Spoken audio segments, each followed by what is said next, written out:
Hey gamers, Ethan Cito here with a new and improved noise suppression filter enabled on my OBS.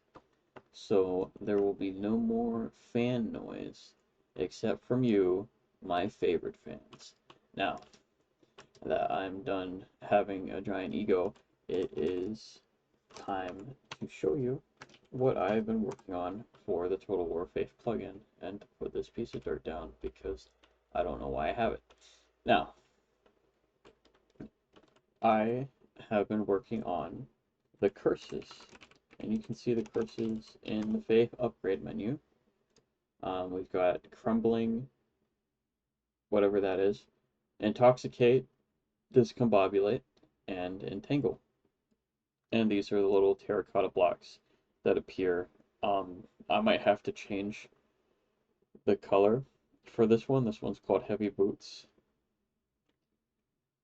Yeah, might have to change the color for that one. But anyway, I'm going to go ahead and start showcasing these super cool, awesome powers that I've spent the past day or two developing.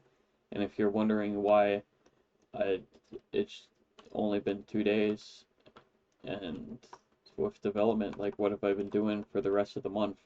Well, I've actually been working on like in-program stuff, like cleaning up errors as well as doing sweeping changes to make sure that the program runs as fast as possible. And I'm very happy with those changes, but they're not really as interesting to show off in a YouTube video. So we're just doing what I've been doing over the past 2 days, which, you know, in terms of powers, is a lot of progress.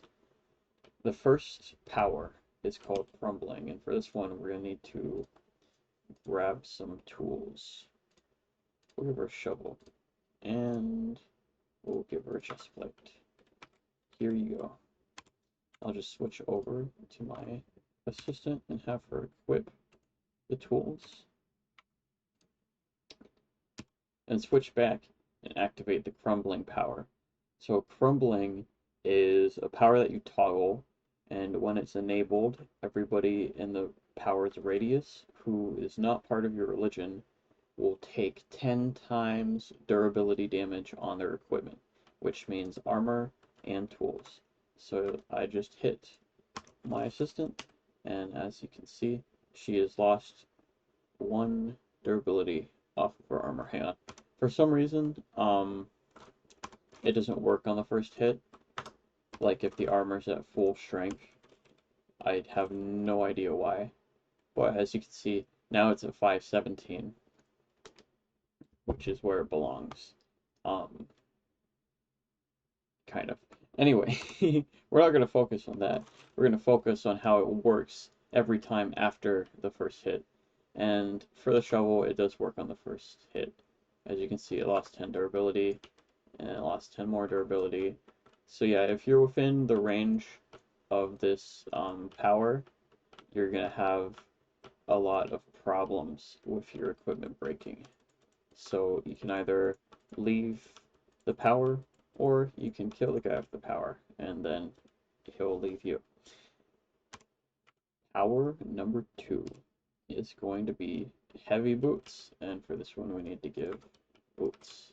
Here, take those, put those on. There we go. So the way heavy boots works is it's also a toggling power that works in a radius.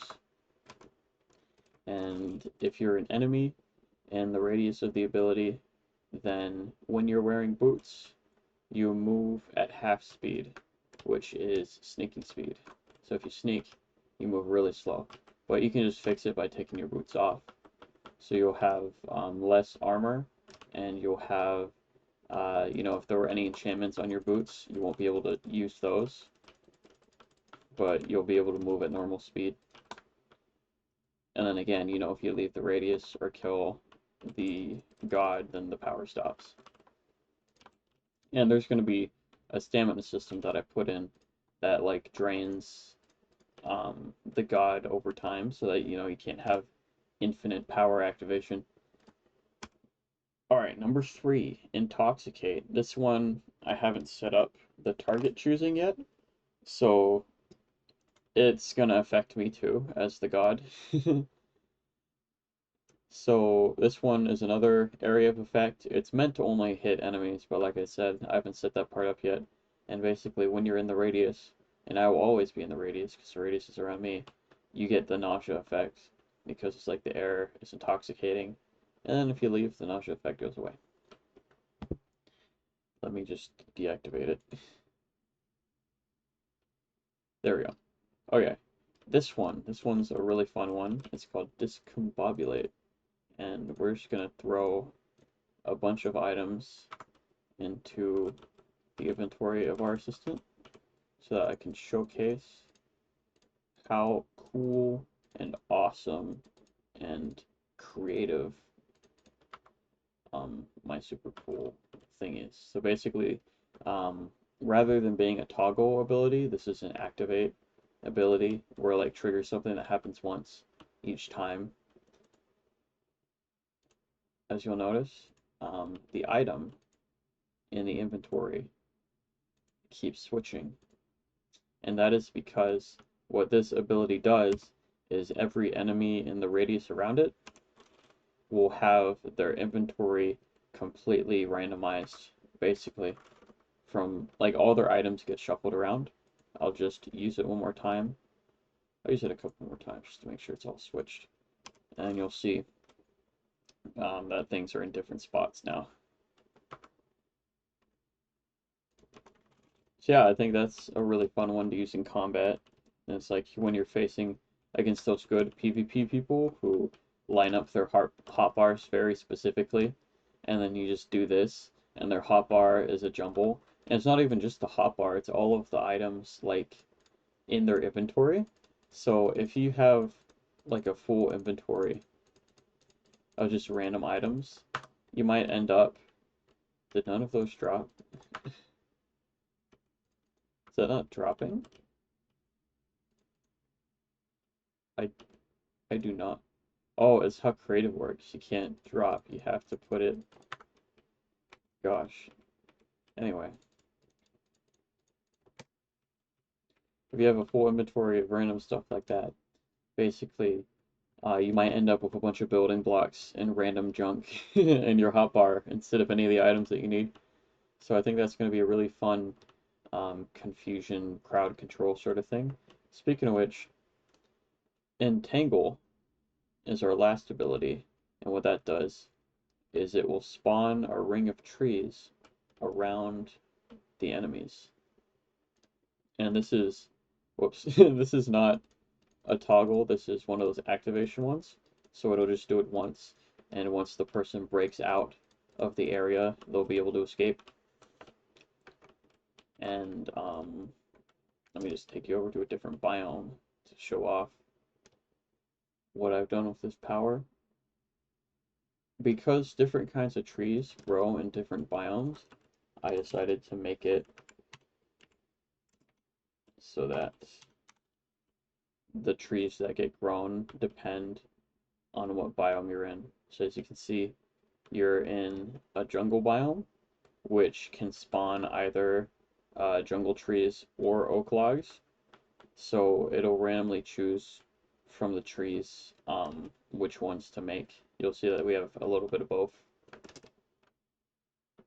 And if you're in a biome that doesn't spawn any trees naturally, then you won't be able to use the power. So yeah, that is what I've been working on so far. I've finished, the basic mechanics for most of the powers in the base form of the plugin. What I have left to do is the blessings, which I will start working on probably later today. And then once those are done, I'll implement that stamina system that I talked about, where you have like a pool of stamina, or mana might be a better way to describe it. People know how mana works. And then I'll do some quality of life changes and some bug fixes, and then I will release the plugin with the server and probably go work on something else. I mean, there are a lot of powers that have been suggested to me, by one person in particular, and I'm definitely down to add those powers to the plugin. And I can probably do it pretty fast, you know, once I set up the entire framework. It's more about just getting the basic mechanics down and then plugging it into the system. But